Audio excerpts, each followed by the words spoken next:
Today, I'm joined by the incredible Ali Mortimer, a woman who has truly lived many lives in one, from her high-flying career at Accenture through seasons of burnout, heartbreak, and loss, to rebuilding a life grounded in love, peace, and purpose.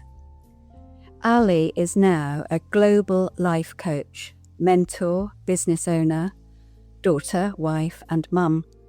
Someone who believes that every breakdown can lead to a breakthrough and even to miracles. So this conversation is for anyone who's ever felt lost, weary, or ready to begin again. A tender reminder that joy is always waiting to return. I can't wait for you to hear her inspiring story. So a very warm welcome, Ali. I'm just delighted to have you here today. Your story is such a powerful one, from corporate success to burnout, from loss and heartbreak to really rebuilding a life full of joy and purpose. I've personally learnt so much from being part of your love club, and the way you invite us to see life through the lens of love and to find miracles in the everyday. You've certainly helped me to reframe my own thinking in life and in my business. And you've really reminded me that everything begins with how we choose to show up. And if we can show up with love and compassion and authenticity, then our life will flow more freely. I know our listeners will take just as much encouragement and inspiration from hearing how you've turned your challenges into growth and your pain into peace. So let's just start at the beginning. Back in the late 90s, you launched into your career with Accenture, climbing the ladder quickly and reaping the rewards. What do you think was driving you at that time, and what did success mean to you? Thank you so much for inviting me. Maybe I should just start there with hello, and I adore UK. Thank you so much. Or ever since you've come into my world, you've always just been this. I almost feel you. You're like Tinkerbell. That's all I can feel in my mind is you're like Tinkerbell. Every now and again, dropping into my emails or in the love club with your gorgeous voice, just sprinkling your own level of joy, because I know joy is so important to you as well, and you really are a joy as well. So thank you so much for inviting me to come on your podcast. I feel really, truly humbled and honoured to come here and help spread more joy, peace, love and abundance that I know that you're very keen to spread as well. I'll answer your question. So 1990s, do you know, it feels like such a long time ago now. I bet. It really does. I remember exactly when I started my corporate career. James and I were actually in Toronto. So James, my now husband, we were early 20s at the time. And we were in Toronto trying to sell our 1972 convertible Beetle. And we'd rented an old brick mobile phone so that we could receive telephone calls for people who were interested in buying our bright orange 1972 convertible Beetle in Toronto. And I'd given it to my mum and just said, we've got a phone for the week if you want to ring. And so, of course, she did. But she rang and she said, Ali, I've got a letter in front of me and you're going to be so delighted. It's a letter from Accenture asking you and inviting you if you'd like to come and join their graduate program. And you've got a golden handshake of, I think it was something like £24,000, of which you get it in 2 installments. So you get 10 grand when you start, and then you get another one spread out over the course of the next 2 years. So for 2 travellers who've been living on and James being an accountant, we were allowed 50p a night for wherever we were allowed to sleep. To be suddenly receive that information was incredible. James was like, oh my goodness. And so James took me to celebrate. Do you want to know where he took me to celebrate? Where did he take you? Hooters. I don't know if anybody knows what Hooters is. Well, I didn't know either. But it's basically a wonderful bar where very pretty girls in very, very short skirts and rollerblades come around and serve you drinks. That just makes me giggle so much to remember that. So when, at that time, that was, it was so interesting as I see my young sons now beginning to embark on their university careers. What was success to me then? Do you know, I don't even know. I think I was, up until that point, success had been so defined by everybody else who I've been surrounded by. my wonderful parents who had great relationships with, they wanted the best for me. My dad was the one who said, Ali, it's such an exciting time now. You can have it all. You can have the career, you can have the children, you can have the impact. They wanted to make sure that I was given every opportunity to be able to do that. And they supported me with incredible home life and incredible, schooling and, championed me all the way. Everything was success, was achievement, all the way up through my schooling was the grades. I got A's all the way through, GCSEs, A's in my A levels, went to a Russell Group University, got a 2-1, didn't quite make the first, but I was having far too much fun, and then got this golden handshake and went into Accenture and got all these promotions. So it felt like success was like getting that next step along the ladder, achieving this, marrying my childhood sweetheart, having not just one, but 2 boys, an heir and a spare. Didn't Princess Diana always say that, I think?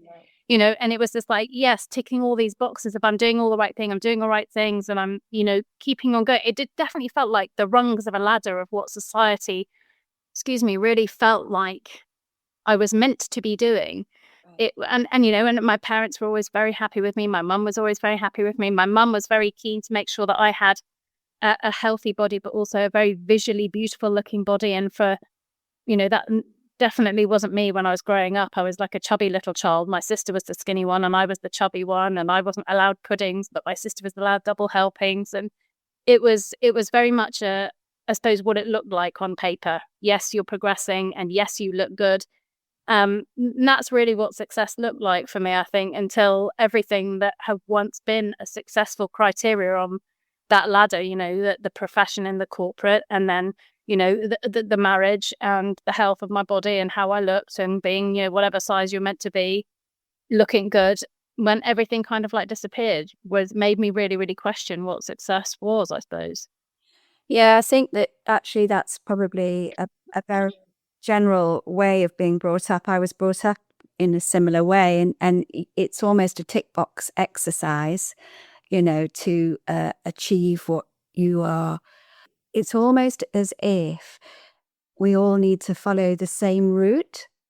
And as long as we're polite children and behave properly in company and do well, and we've ticked all the appropriate boxes, and that was probably parenting, and probably still is to some extent.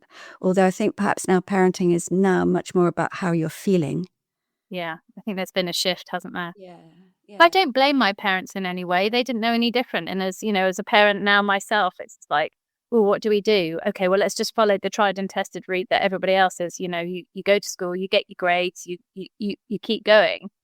I don't blame them in any way. That's just the way it was. And I'm sat with our boys now at the start of a very similar journey. And part of me is very much like, well, get your good grades, go to school and go to university and follow the path and get a job. But then I think, is that actually really what's going to make them happy? Because I look at my youngest son and I'm not entirely sure that that's what happiness means to him. So we've had to go back and hold ourselves back and say, yes, there is the traditional route, but we're not going to discount all of the other incredible routes now that are so open to not just children, but to all of us. I mean, you and I, Kay, we've changed what success means to us. We've changed the way that we've earned money and income. And there are so many different ways, and probably hundreds more that we can't even imagine yet. Well, maybe you can, because you're a manifestor in human design, so you can probably see it before the rest of us. Well, yeah, now, so that's an interesting topic to move on to, because I knew nothing about human design before I knew you. So would you like to just speak a little bit about that? Because I think it's a fascinating topic. Yes, of course. Throughout maybe I'll go back again. So when everything broke down in my life and I lost all of those traditional kind of like symbols, I suppose, of success, the marriage, the jobs, the titles, the car, or everything to do with that.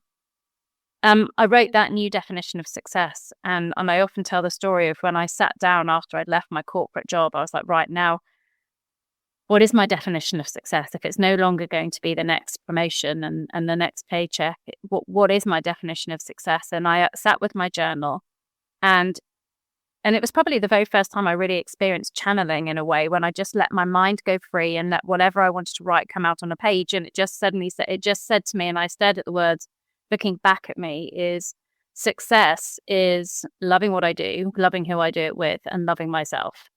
As in, when I look in the mirror, I'm really proud of myself. I respect myself and I love what I'm creating. So that became my new definition of success. And on the back of that, by putting love at the heart and center of everything I did, I started to realize that, life felt so much easier because I was actually using that as the filter to say yes or no to things. Yes, I love this. Yes, this brings me joy, or no, this doesn't, and I'm not going to do it. So I started to build a life around love. And one of the very first things that I wrote was a joy list. And it was on that joy list, I wrote down all of the things that I loved and all of the things that brought me joy. And that became my very first tool. Joy was a tool. The joy list was a tool. Okay. Yeah. And on the back of that, more tools kept coming into my life, very simple ones. So then I learned, when my mum died, I, quite by chance, learned mindfulness and meditation because I lay under a tree and just couldn't believe that my mum, I mean, if you've never lost anybody, and Kay, I'm so sorry, I know that you've lost many people dear to you, but up until that point, I'd never lost anyone very close to me at all. And it hit me like a ton of bricks that I was about to lose someone very important in my life, and that meant I would never see them again. Mm. And that was such a big and overwhelming feeling. I wasn't really quite sure what to do with it. So I lay under the trees in the garden and I just watched the leaves and I just sat with my breath. And I didn't realize that was what meditation was. Just to recognize how I was feeling and honor it and give it space. That became another tool, meditation and mindfulness. And I went on to learn and get coaching and qualifications in that. I learned that when I lost my mind, so after mum died and then some, other traumas happened in the rest of my life, meditation became that tool to help me through a lot of what happened. It was a tool. I then, when I lost, my body wasn't so great and I started to, look at myself in the mirror. And although I was incredibly painfully thin, I still saw myself as fat. I knew that I had to do some work, and that was a physical, practical thing. So I went off to learn about what is the real health? What does real health of body mean? And I went off to do qualifications in nutrition. Nutrition became a tool. Yeah. So I started to add all of these tools to my life. And in 2021, I was gifted another tool. I started working with a coach as I was building up my own business, become an entrepreneur. So I was taking what I learned in mindfulness and meditation and joy and life and nutrition. And I wanted to understand how I could make this into a business. I'd always worked in other people's businesses and I didn't really know how to run a business myself. So I was working with a coach and she gifted me my human design. I'm going on a very long-winded journey to explain tools. So it became another tool. And I've still had the piece of paper, as I was listening to the audio, she was talking to me through my human design and explaining to me that human design really is just a map or a guide or a chart, because it is, you've got yours, it is a chart really. Yes. And a map when you start to understand it, to understand you and your feelings, your energies, your thoughts, your beliefs, how you can make decisions. And it's like a guidebook, really, of understanding yourself. And I know you felt the same. When I read mine, I was like, it's just it's almost like a shock and a relief at the same time to just see yourself in such high definition. I love to use the words and the play on words of HD being human design, but also high definition, because you suddenly see yourself in absolute high definition. And what you knew on some level, seeing it in black and white makes you think, oh, I can do that. So when we compare this to the journey that I've been on up until this point of I just followed somebody else's guidelines and guide rule books, this then gave me a rule book to say, do you know what, I'm going to step off that path of everybody's been telling me what to do and how to act and how to make decisions, which all make logical sense. I'm not meant to be like that. I'm meant to be something completely different. And this was the tool that helped me understand me, how to create my own path, how to make my own decisions, how I could honor my own energy and look in the mirror and say, yes, you're living your life. Yes, you're living in alignment with your soul and your spirit and your energy. And the more I use this tool as human design to help me amplify the joy that I wanted to feel in my life and the love I wanted to feel, it was like, gosh, it was like an explosion of joy has just, it's just magnified. And I've become this self-fulfilling prophecy of my own definition of success, which, if we go back to it, was loving what I do, loving how I do it, loving who I'm with, and loving myself.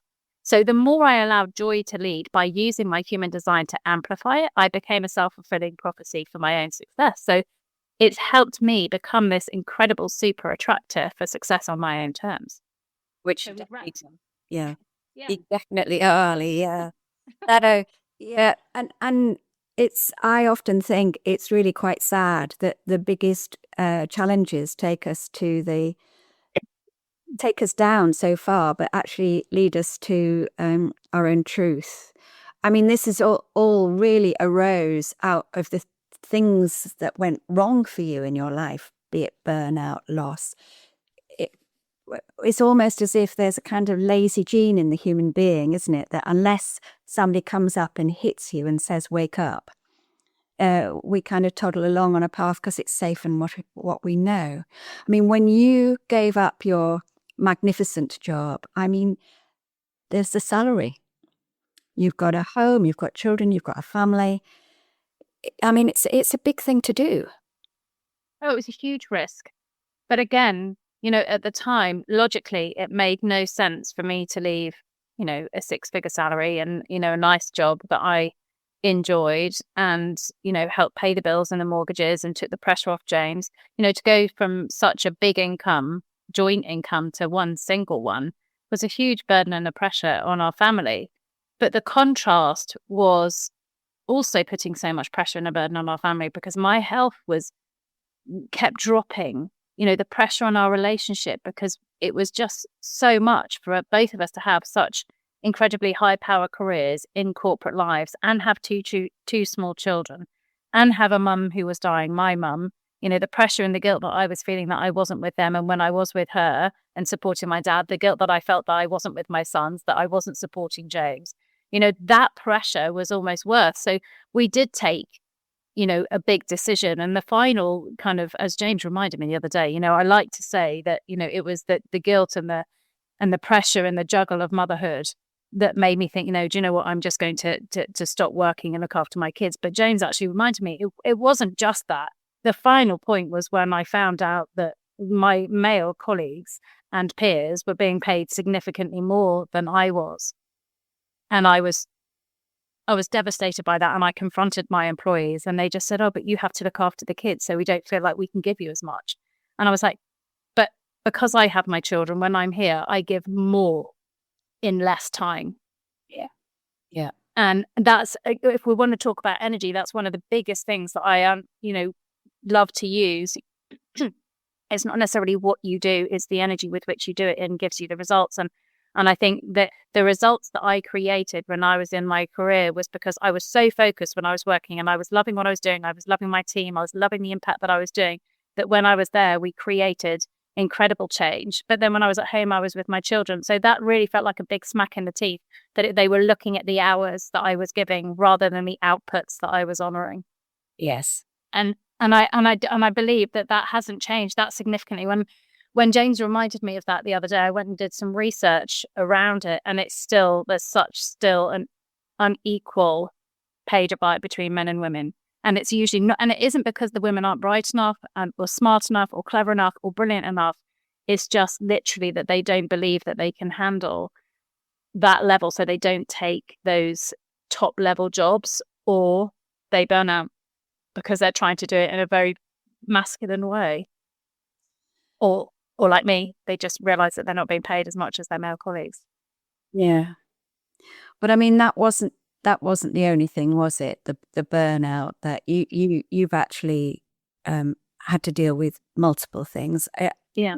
Your mother's Alzheimer's, for instance, will have been huge. I think that, I've got friends who've got dementia, and I know how that impacts on families, and it does hugely. It's a terrible loss because it's not just a finite loss of life at the end of the day. It's every time I saw my mum, there was a little part of her that had gone. So it was a grief every time I saw her over a decade. Yeah. And that definitely takes its toll. It was not only just the grief that I felt around my mum and the relationship that I had with her. It was the grief of a future. My mum would always tell the story when we were younger. She couldn't wait to be a granny because her granny was so wonderful and would treat the children and give her, sugar on toast was their their thing because they didn't have sweets like we do today. But her granny used to spoil her all the time. She just said, I can't wait to be a granny so that I can spoil my grandchildren like I was spoiled. So for me, and it still gets me so emotional, but she never really got that opportunity because by the time the boys were born, she was always already deep in the throes of Alzheimer's. You know, the boys still fondly remember her, Tom especially, because he's older. But it was that, and it was also the loss and the grief of, you know, watching my dad, you know, have to become a carer. You know, he recognized 2 years before Mummy died that he completely lost her. And I mean, he's a legend, my dad. I talk so much about my dad, but he just took on the role of carer and knew that that's what his job was towards the end of life. Even though we tried so hard to get him to get help, he was saying, this is my job, this is my role.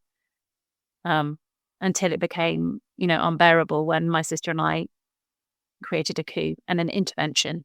Right, yeah. Because his life was in danger at that point. Well, that becomes an issue. Who cares for the carer? Yeah. Yeah, exactly. Indeed. I also really resonated with your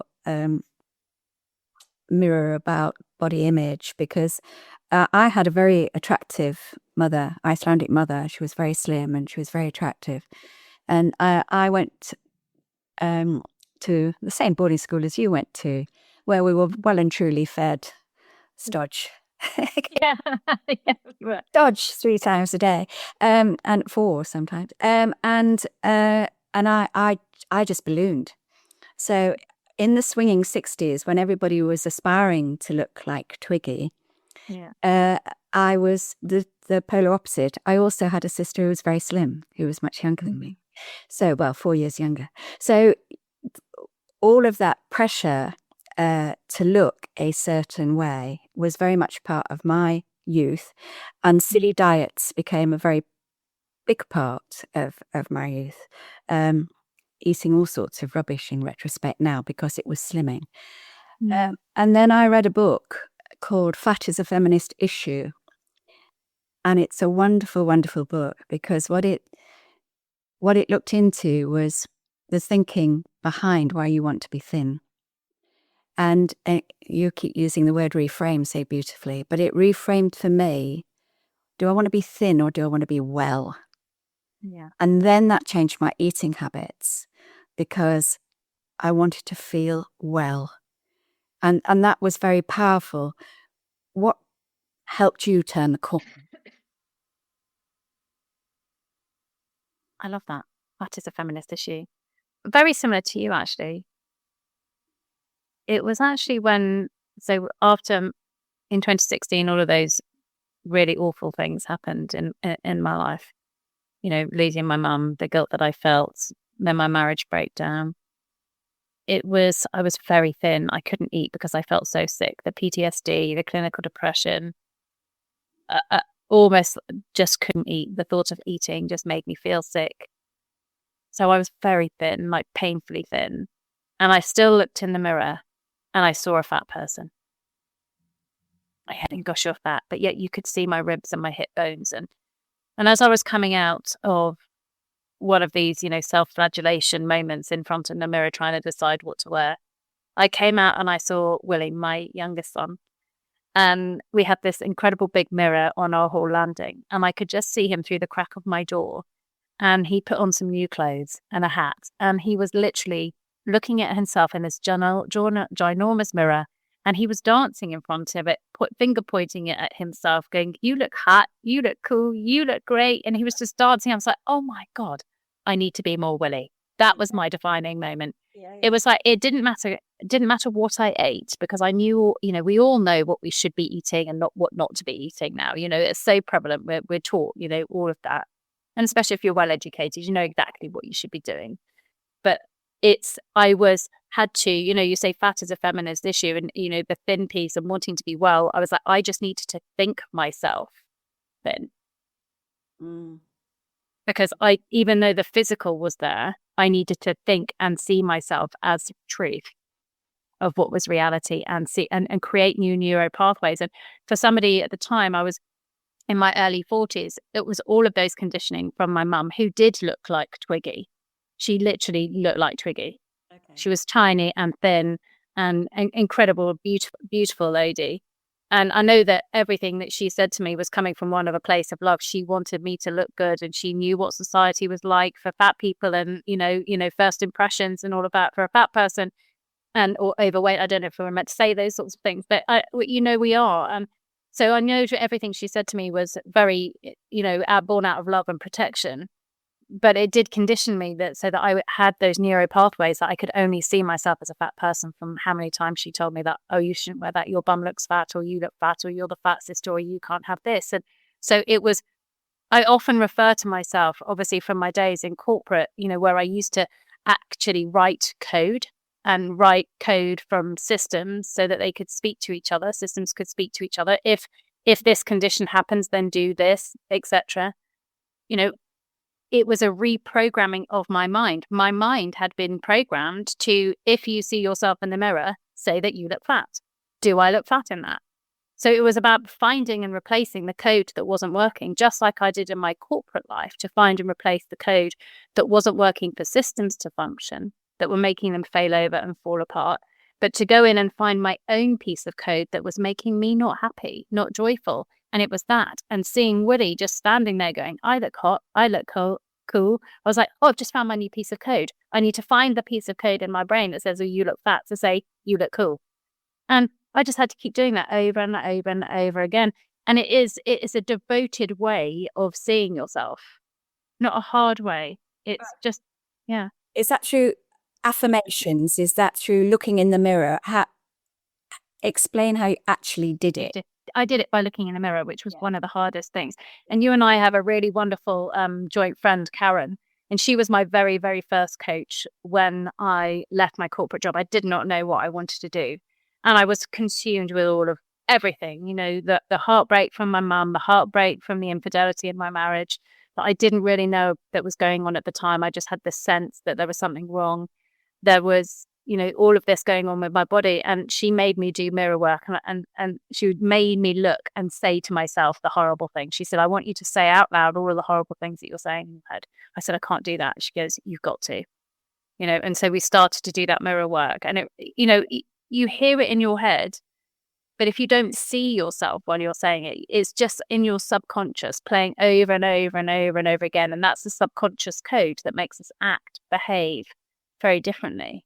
Yes. Whereas when you're saying it to yourself and looking at yourself in the eyes as if you would a friend, you would never say that. Like the things I was saying to myself, I would never say to anybody else. But if you look at yourself in the mirror and say it to yourself, it's horrible. So you don't want to do it anymore.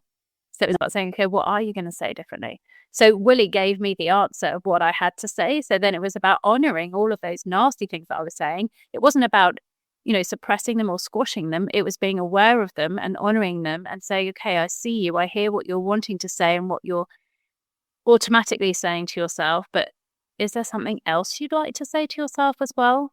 So I think affirmations are wonderful, but you have to honor the opposite too, because that's what you truly believe. And affirmations will only work if you actually believe them. Right. But you can say them, because I'd been saying that to myself for years, or people have been saying to me, oh, Ali, you're beautiful, you're slim. James would say to me all the time, you're so beautiful and you're so slim, but I didn't believe him. Yeah. So you can't overwrite it. You have to find it and love it and let it go with love and say, I'm choosing differently. I see you, I hear you. I hear what you really want to say, but shall we choose something differently? And it's that devotion to doing the loving work in the mirror and just saying, well, that's not very nice a thing to say to yourself, is it? What would you also like to say? Well, you do look beautiful today. You've got beautiful eyes today. You look great today. Anything, just gently. It's not hard, harsh work. It's a very soft work, the way I do it anyway. And does that help? Yeah, it does. It does. I call that looking out with kind eyes. So what would you say to a friend if that was a friend? Would you say, oh God, you look so lovely in that dress? Yeah. If you can use that kind of language, and the language that we use for ourselves is not very often kind, and it's not gentle, and it's not self-serving either. It'd be things like, oh, I forgot her birthday. Oh, I'm useless. You know, that sort of language is really unhelpful. Yeah, it doesn't help you solve the problem, does it? I think one of the other things, the kind eyes, I love that. Seeing yourself with kind eyes, I think is a beautiful way. One of the other ways that I know has worked for me, and I know for many of my clients, is when you recognize that we are souls, and if you are enlightened and are in touch with that spirituality in whatever way that you like to define it for yourself. Spirituality for me, on my path of, personal development and spirituality and curiosity to understand and ask that question, what was spirituality to me? It became, okay, spirit to me was I have a spirit, I have a soul, I also have a body. So all of this work, when I started to bring it in front of the mirror, it wasn't necessarily just what we've talked about before. It was like, could I look myself in the eye and see my soul and connect with my soul so that my soul could speak and say, thank you for this beautiful body that's giving me life. Yeah, thank you. Thank you. Thank you for the beautiful arms that allow me to hug my children. Thank you for the legs that let me go for a walk. Thank you. Thank you for, my tongue that enables me to have delicious food. I think one of the other biggest things that happened in mum dying, and then tragically a few years ago, one of my dearest friends dying, that was also just another kind of, I'm so grateful to have my body in whatever shape or size it is, no matter how old I am, it doesn't matter, I still have life. My darling friend Juliet, she died at 47, leaving 2 children behind. And I think, oh my God, I'm so lucky. It doesn't matter what I look like or how my body forms or shapes or ages or how many wrinkles and grey hairs or how many stretch marks I have or cellulite on my arse. I am here. I'm here and I can hug my gorgeous sons like I did this weekend. And I get very emotional about this because that was the thing that changed it. It was like, I'm here. So if I can look at my soul in the mirror and hear her say those words, thank you. Thank you for giving me life and I love you and you're beautiful. Thank you. That was probably the biggest shift. This is the second shift. Well, I always believe every death leaves a gift. So it might be tolerance, it might be understanding, but there's definitely a gift in everyone. We just look at the emptiness, but there's always a gift left behind in one capacity or another. All of these things that happen to you, your sense of burnout, your mother's illness, your near divorce scenario, they all seem to happen in a really short space of time. How the heck did you cope? I don't think I did. Right. I didn't. I didn't cope. And I think, that's probably one of the gifts that I learned from that is that, and so many of us feel that when tragedy and trauma and loss happens, you feel like you have to cope. And what I realized was that you don't have to cope. You can break down. And I think I allowed myself to do that. And I allowed everything to just fall away. And in the allowing of everything to fall away, I found that peace, because if you're fighting all the time to try and keep it, to try and fix it, it's exhausting. So it was like, you know what, I'm just going to let all of this happen. And I think that was the practice, or the tool that I had there was the mindfulness, and the meditation was just like, and if we think about real mindfulness, where meditation releases the act of intentional mindfulness, mindfulness is the ability to be able to live in the present moment and in the now. It's about not living in the past or going back to the past and reliving and suffering the experiences, which is ultimately what was happening to me in PTSD. And it wasn't about looking forward and trying to understand what was happening next, because I was trying to create a certainty in a future that was never going to be certain. Yes. That was causing me such overwhelm in trying to understand all of my options. It was like, I don't have to force myself to think about anything in the future. I don't have to relive the past, and just gently bring myself back to this moment, to my breath at the time. Or I would often just dream, and I would allow myself to go into a transcendental meditation and just lift myself. And the one word that I focused on was happiness or joy. And I was just like, the question to myself was, will I ever be happy again? Because I was so consumed by sadness and grief because of all of the trauma and loss that happened in a short space of time. It was, I don't know how circumstances will present themselves in order to bring me happiness, but I can feel happy now. And in those meditations, I just allow myself to feel happy. And I would often find myself just being in a beautiful green space, sometimes with my boys, sometimes dancing, but I just allowed my soul to show me how happiness could happen. And that brought me happiness within me. So that was one way I suppose I started to cope with it. The other way was I used my joy list, a tool I spoke about earlier. It was I wrote on a very small piece of paper, which I still have in my drawer, and I allowed myself to say, well, what really brings me joy? If we think back to the definition of success that I'd written for myself, if I thought about what is joy, what is success for me, not my parents, not society, and I wrote down things on my joy list, such as running, cuddling the boys, cuddling the dogs, cooking, baking, writing, reading. And I just said, if in my darkest times I can just do one thing off that joy list, I will give myself a glimmer of joy, a glimmer of happiness from a circumstance. And so I focused in on doing that every single day. And what I realized once I'd become, moved through all of this, I look back and what I was doing quite intuitively was giving myself injections. I call them doses now, the daily dose of happiness. And I say dose, and it's one thing I love to do. This became the gift and the tool of joy, was that the dose stands for dopamine. The dopamine of every day ticking something off a list gave me that dopamine hormone shot.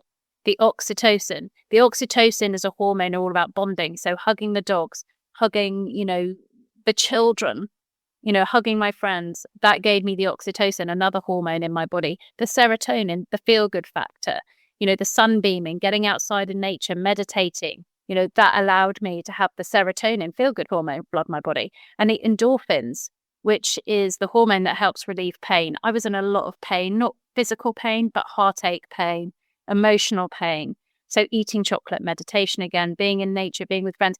Every day I was flooding myself with this dose, dopamine, oxytocin, serotonin, and endorphins, into my body that compounded every day that I did it. So that over 12 months, that became my medication, the daily dose of joy, of happiness.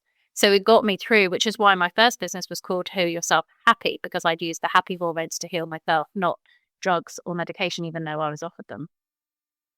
So it took you a year. Took me a year. That's a long time, isn't it? But is it? It's a long time when you're experiencing it. It's not a long time when you're looking back on it. That's right. But because I was using those practices of mindfulness, of I'm living in the moment every day, it didn't feel like I was looking at a long period of time. And people will say to me, oh my gosh, that's too long. I can't wait that long. Yeah. It's like, well, what's your other option? Yeah. Yes, you can go and you can get medication. And I'm a big believer in medication for those who need it, if you need that lift to help you see this. But I tried medication and it didn't agree with me. So it was like, there's another way and I'll give myself the time. If I can allow myself to heal properly, to make myself stronger. And I didn't know at the time it was going to take me a year. It was just... Well, if you're using the maxim of living in the moment all the time, you're not thinking about how long it's going to take. Exactly. I didn't know, but I look back and it was that length of time. And that was when my dad said, gosh, Ali, I'm so proud of you. Everything that you've overcome, what are you going to do now? And I said, I want to help people do the same. Yeah. Because what I've experienced in a short space of time, people won't necessarily experience in a short space of time. Changing a career, leaving jobs, losing a parent or a loved one, suffering grief and loss, issues with bodies. I think 99% of all women have that. I can help them with that. And I think, tension in marriage. I mean, ours was pretty heartbreaking and harrowing at the time. But now that we look back, and that was 10 years ago, and it feels like a very strange experience that we came so close to separating, and how hurt we were and how heartbroken we were and the damage that it caused. But I always think, and you've already said this, that there's always a gift. That was our gift. Was it right or wrong? We don't know. We practiced, again, mindfulness. It was like we didn't force ourselves to make a decision, but we just said, right, we're going to work through this with love, with the fact that, we're always going to be in each other's lives. So how can we do that? And let's heal. And we did. And joy and love was the healer for our marriage. And, that took a long time, but it was worth it. Well, anything valuable does take a long time. Anything meaningful or deep takes time. Yeah, it really does. Because everything has to settle within in order to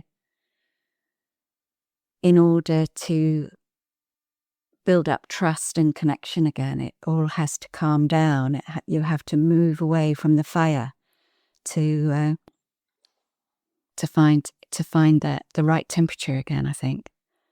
And trust was a really important part in everything. I think if you can trust yourself, and we touched on human design shows you how you can trust yourself. Don't look outside of yourself for the answers. Trust yourself to know, to listen, to hear, to feel, to sense. You, particular with your splenic authority, to sense, to know the answers. Mine's my sacral, to know in my gut what the right answer is.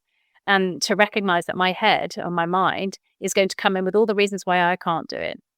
But it can also give me all the reasons why I can and show me a path forward. And I get to be the master of my mind rather than my mind being the master of me. Well, I think it's integral to how we need to live. I often say this in my classes. You can't Google how you feel.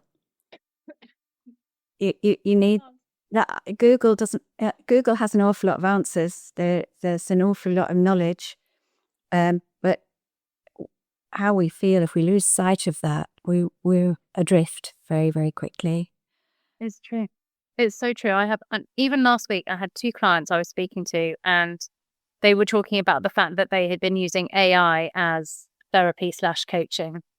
And after our calls, they just said, gosh, do you know what? AI, Google, doesn't know feelings. You hear the tone of my voice. You hear and sense the feeling in my voice, and you can pick up on it. A computer can't do that. Only a human can. No, and it's only as good as the information you put in anyway. It's like any system, isn't it? Oh, absolutely. Absolutely. It's one of the things I learned a lot about through being a listener.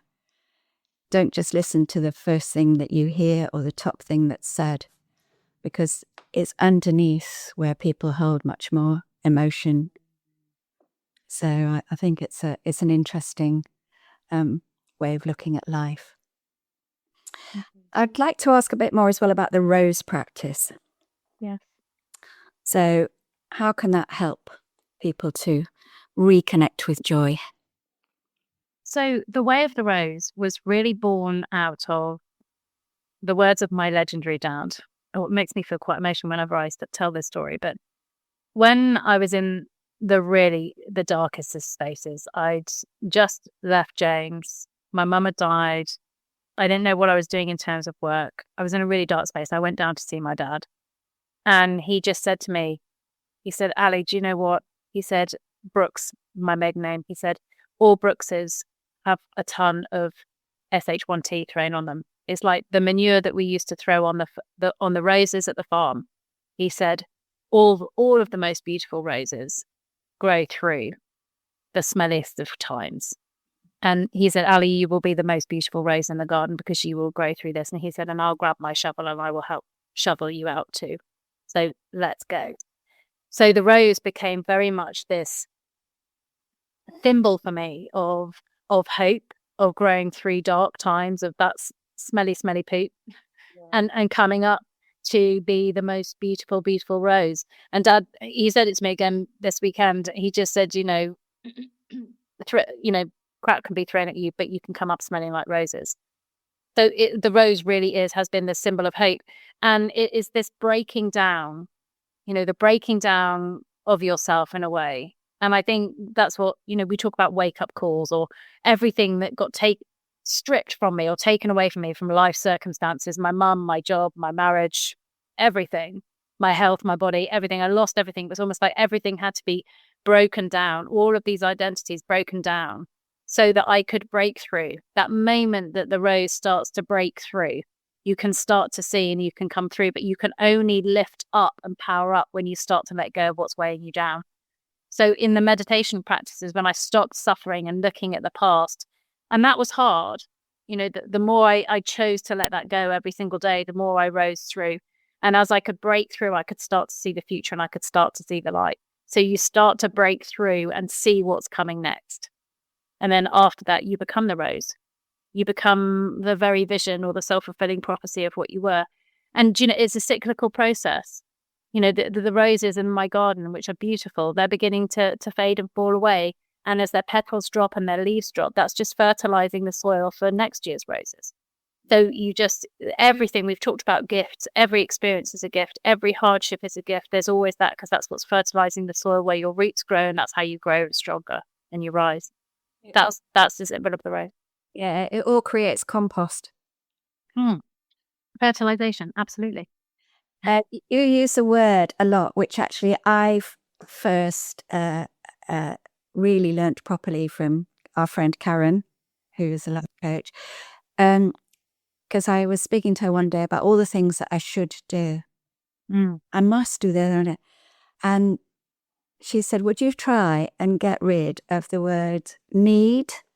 I need to, I must, I should, I ought, and just replace them with I choose. And it's something that you constantly remind me and everybody else about, that you know. You are now a very sought after keynote speaker. Yes, which is fun, isn't it? How's that taken off? Where is it taken off? Because I've always been talking. My human design, I have a defined throat chakra with many gates lit up. So I've allowed myself the power of my voice. And even when I started my coaching business, I hadn't even started my coaching business. I was learning, mindfulness. I was learning nutrition. And so I started to use the social media platforms very much as a way for me to practice my voice. But for me, to remind me, to tell the story of my life, so I could look back and have a document of what was it like when I tried the Ayurvedic? What was it like when I tried the poppy diet? What was it like when I did this? What did it feel like when I did this meditation or when I did this practice? It was very much a documentary. And the more I share with my voice, the more powerful I feel it's gotten. And so I love to share my story through the power of my voice. I started it all by writing a blog called The Ali Sandwiches, and I love writing as well. It's just another form of expression. But I do love to speak and to stand up, because I think there's so much power in words. My love language is words of affirmation. So I love to use words. And speaking gives us the opportunity to really connect, I think. Well, it's the best way to connect, isn't it? Yeah, the power of words. I love it. And do you know what? I just love speaking and being able to tell my story, which I feel is just such a story of hope, of inspiration. And you'll love this as well. But in one of my coaching sessions with Karen, everyone's going to have to go and look up Karen now, because we keep talking about Karen. She said, put her in the notes. We'll add her into the notes. Yes.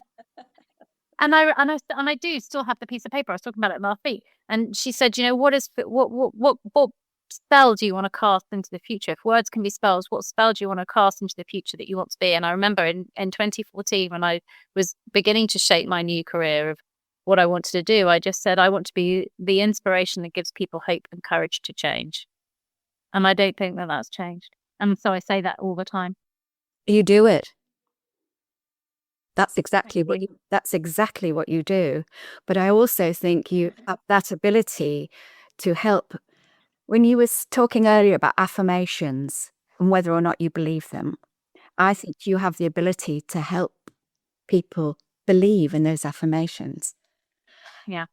And I'm not sure that would have happened if you hadn't walked the path yourself. It's through the fact that you've experienced all of these major events in your life, any one of which was enough in its own right at the time, never mind combining together, in a flood, really, that's made your words carry such real gravitas and weight.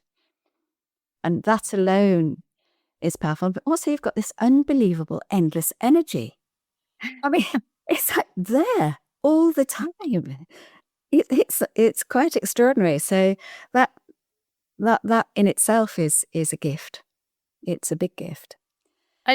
Just before we came on, I explained that. So, I've had this horrendous cold for the last week. And, if I look back, if I was doing work that I didn't love, if I wasn't working with people that I didn't love, I would have used this as an excuse to not. If I think back in my corporate days, it was just like, I didn't love it enough to keep going. I would have said, I'm not well, I'm not coming in, I'm not doing this, I'm not doing that. But I have found that because I have literally been living that success mantra or criteria, because I love it, because I love you, I am here. And I can find the energy because I love it. And again, that's using human design, because I now understand that I can decide what I choose, and understanding what feels good in my body. Because it feels good, I will do it. I can keep going. And I've got this boundless energy. I'm a generator. I'm here to always be switched on, turned on. And the way I'm able to do that is because I literally revolve around love and joy, and I choose to do it in that way. And that's why I feel like I can. I mean, sometimes my physical body can't quite keep up with my energetic one, and it does make me sit in front of the fire with the dogs and just eat crumpets and toast, but then that's okay. My soul quite likes that too. Yeah. There's in winter in Qigong, there are 5 seasons in Qigong, and in winter the element, it's related to water, and it's linked to your kidneys and your adrenals, which is where we hold fear, apart from in the psoas muscle, but it's the organs in which we hold a lot of fear. And the practices are about transforming fear into wisdom. And that's exactly what you've done, Ali. You've transformed all your fears into a very deep wisdom. And then you've not just kept it to yourself, you've shared it out, which is really a very beautiful, beautiful thing to have done. Life-changing, actually. Not just for you, but for an awful lot of people who you've touched in any way, either through your words or through your sharings, your mentoring, your teachings. Or anybody who's just passed you by on Instagram. I'm just wondering now, if you could whisper one piece of wisdom to your younger self, what would you say? Keep on loving, keep on going, no matter what, come back to love. My current mantra is what I would whisper. When you align with love, you will live a life of joy. You will amplify your joy. And when you amplify your joy, you become this super attractive for success on your own terms. So keep loving, keep living, keep being joyful, and you will live the most incredible life. That's what I would say. Fantastic. So what excites you about the next chapter of your life? Well, we're embarking. I said the next chapter is very much our children are growing up, and their life will change very dramatically, I feel, when they leave home and fly the nest. It becomes a very different energy in the home and an energy in the life. I think I will still keep the same mantra, Kay. Just keep aligning with love. It will still always be about loving what I do and how I do it. It will always be about loving who I do it with, and it will always be about loving and honoring myself. And, James and I just want to continue to enjoy life and allow ourselves, it's another big thing that we allowed ourselves to do, is it's like, even though we have this beautiful life already, why can't we have more? We can have more joy. We can have more love. We can have more abundance. We can keep on enjoying all of that, because why not? Why not? Why not, indeed? Why not? Yeah. There are so many things that we all feel so guilty about, which are really quite unnecessary, aren't they? Yeah. Why not? There's a beautiful quote that says, if I can bring joy to myself, I can bring joy to others. And when I say that joy becomes a super attractor, I really do believe that that's the case. People want to be with joyful people, happy people, loving people. They don't want to be with people who are miserable or cynical. They want to be around people who are going to light up a room. And that's why, I feel so blessed that I get invited to come on podcasts like this and be keynote speakers in, other areas, because people want to hear about joy. There is so much tragedy and devastation and frustration outside of that. But if we can find joy in our life every day, that's what helps us get through. I go right back to the joy list and the toolbox and the daily dose. That's what helps us. Joy is a veritable emporium. It is a tool. It is a gift. It is a lifestyle. It is a strategy. It's all of those things. And you just have to decide which part of your life you're on and how you're going to use joy for what. Yeah. It can be as simple as that. Doesn't have to be hard. Right. Make the choices then. Joy. As you said, you get to choose. Yeah. Choose joy. Choose happiness. I think it was love. Yeah, I think it was Marianne Williamson said that love is something that we're born with, and fear is something that we learn. It's a quote. That's right. Yeah. You do. You're only born with, I think it's 2 or 3 fears. The fear of loud noises and the fear of falling. Everything else is learned. Really? Okay. So if you watch a baby, loud noises, they jump. Yeah. They fear falling. That's what they fear. Everything else is completely conditioned. Goodness. There you go. Is that what? Wow. Well, what we have to do then to deal with our conditioning, right? Speaking of Marianne Williamson, I read her books. If anyone is listening to this and they want a great book to start, Marianne Williamson wrote The Return to Love. You introduced me talking about miracles, and it's that book that helped me create a miracle. It was turning my fears into love and choosing love to create that miracle, because that is what a miracle is, when you can turn a fear into love. You know, the fear of losing my family, the fear of losing loved ones, the fear of losing my husband, the fear of losing friends. I chose to love instead, and that's what created a miracle that created a life I never thought would be possible at one point in time. Well, I think it's a bit of a miracle that I crossed your path, because you changed my life so much for the better, gave me so much energy and renewal, and reframing was the word. Reframing. And I think we're meant to meet the people we're meant to meet in life. Agreed. I'm very grateful that I'm meant to meet you. Where can people get in touch with you, Ali? Do you know what? I love social media. I love all of the social media platforms. It has been one of the most beautiful places for me to share my mission, to share joy. So you can find me on LinkedIn. You can find me on Instagram. Those are the two places that I love to hang out. Okay. I have a website, which is very easy. It's just alimortimer.com. You can find all the information there. And my email is just Ali with an ALI at alimortimer.com. Okay. So you can find me in all those places. Those places will all go into the notes. Thank you, Kay. Thank you so much for being a beautiful light in my life too. Thank you. My word. No, goodness, you are a joy, an absolute joy. You. Thank you. Thank you. Thank you for sharing your journey, the courage and openness. And what shines through so much is the reminder that even in our darkest moments, we can find some light. You've given me such hope that we too can choose love, joy, and peace, no matter what life throws in our way. So I know the listeners will carry your words in their hearts long after this conversation ends. Thank you. Thank you. I'd like to just sit a moment with Ali's words. I think what really strikes me is that it takes courage to stop, to say this isn't working anymore. I think so many of us push through our own conditioning, if you like, or stories of our definitions of success and the right way to be. And Ali's just such a reminder about the fact that we have to trust our truest selves. So may today you need that reminder too, maybe.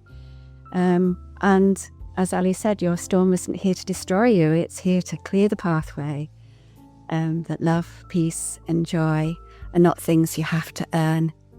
They're choices that we can begin to make one small step at a time. So as you go back into your day, I invite you to pause, breathe, and ask yourself, what would it look like to choose love for myself in this moment? Thank you. Thank you for sharing this quiet space with me.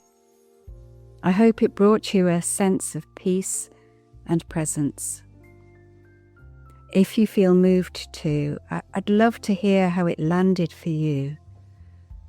Your thoughts and feedback really help me shape future sessions with care. You're welcome to subscribe and share this with anyone who might find it helpful. And if you'd like to be a guest on the podcast or simply connect, I'd love to hear from you. Until we meet again, go gently.